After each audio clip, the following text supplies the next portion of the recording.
Pratna, I was planning to renovate my house in the best possible way that I can. That is so cool, Simran. How are you planning to go about it? Well, I will have to opt for a personal loan for sure, but there are so many questions running around in my head. I mean, am I eligible for a personal loan? How is the maximum loan decided? Shall I do this? Wait.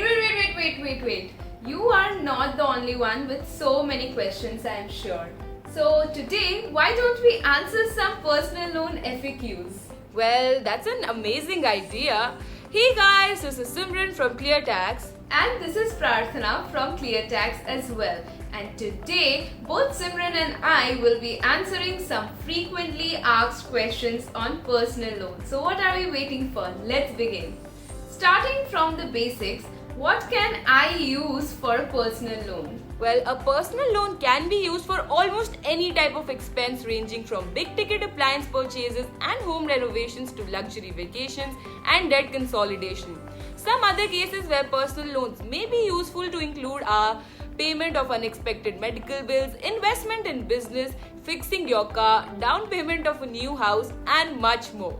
Moving on to the next question, that is, am I eligible for personal loan? Talking of eligibility, Simran, you must have a regular source of income to avail a personal loan, whether you are a salaried individual, self-employed, business person or a professional. A person's eligibility is also affected by the company he or she is employed with, his or her credit history, his or her residential location and other factors as per the lender's criteria. Well, is there a minimum personal loan amount that I need to borrow? Yes, Pratna. Though the exact amount of the minimum personal loan amount varies from one lending institution to another, most lenders have set their minimum personal loan principal amount at Rs 30,000.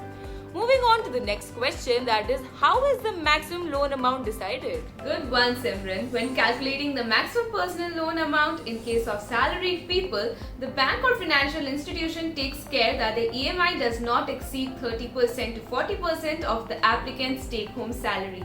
Any existing loans that are being serviced by the applicant are also considered when calculating the personal loan amount.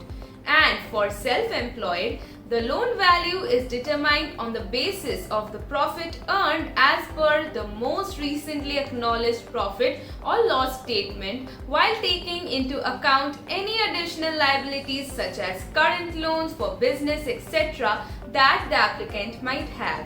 Now moving on to the fifth question, what is the tenure of a personal loan? Well, personal loans feature tenure of 1 year to 5 years or 12 to 16 months. In rare cases, shorter or longer personal loan tenures may be allowed by the borrower on a case-by-case basis.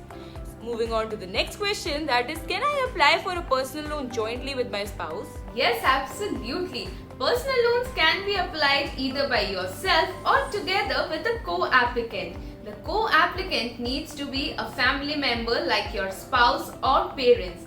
By getting a co-borrower, your loan application will be processed in a higher income bracket, enabling you to avail a larger loan amount. However, keep in mind that if either you or your co-applicant have poor credit history, the chances of success of your loan application may be adversely affected. Well, Simran, what are the key documents required when applying for a personal loan? Though the documentation requirements of personal loans vary from one financial institution to another, some of the key documents that you would need to provide with your personal loan application include income proof, address proof documents, identity proof documents, and certified copies of degree or license and others as per the lender's criteria. Moving on to the eighth question, that is, what are the key steps in the loan approval process? Well, approval of loan is the sole discretion of the loan sanctioning officer who bases his or her decision on the basis of the criteria specified by the bank or financial institution. The entire process can take from about 48 hours to about 2 weeks' time. Once all the necessary documents are submitted and the verification process is completed, the loan, if sanctioned, is disbursed within 7 working days by the bank. In order to avoid delays in loan processing and disbursement, do keep all necessary documents ready along with the post-dated checks and or or signed electronic clearing system form. Now moving on to the ninth question, Simran. How to decide which bank or financial institution to take the loan from? Well, Prarthana, it is always a good idea to compare the offers of individual banks before you decide to settle on a specific provider. Use online tools like the loan eligibility calculator and personal loan EMI calculator to find the loan option that suits you the best. Some of the key factors to consider when deciding on a loan provider include interest rates, loan tenure, processing fees, and other. Moving on to the 10th question, that is, how do banks decide the maximum personal loan amount that can I get? Though loan sanction criteria may differ from one bank to another, some of the key factors that determine the maximum loan amount that may be sanctioned to you include credit score, of course, your current income level, and your current liabilities.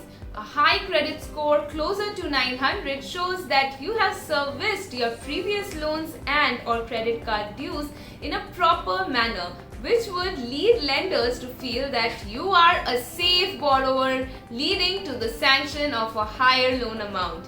Your current income level and your liabilities have a direct bearing on your repayment capacity. Therefore, if you are in a lower income bracket or have a larger amount of unpaid credit card bills or outstanding loan EMI, you would be sanctioned for a lower personal loan amount compared to an individual with a higher income or, of course, fewer financial liabilities. Moving on to the 11th question, should I always choose the lowest possible EMI when choosing my loan provider? Well, Prarthana, low EMI offers can typically result from a low interest rate, a long repayment term, or a combination of the two factors. Therefore, in some cases, you might end up paying a lot more to your lender as interest if you choose the lower EMI option. Instead, use online tools like the personal loan EMI calculator to figure out your interest payout over the loan tenure and your repayment capacity before making your decision. Moving on to the last question, that is, what are the prevailing rates for personal loans? Well, being unsecured loans, personal loans feature a higher rate of interest as compared to secured loans such as home loans and car loans.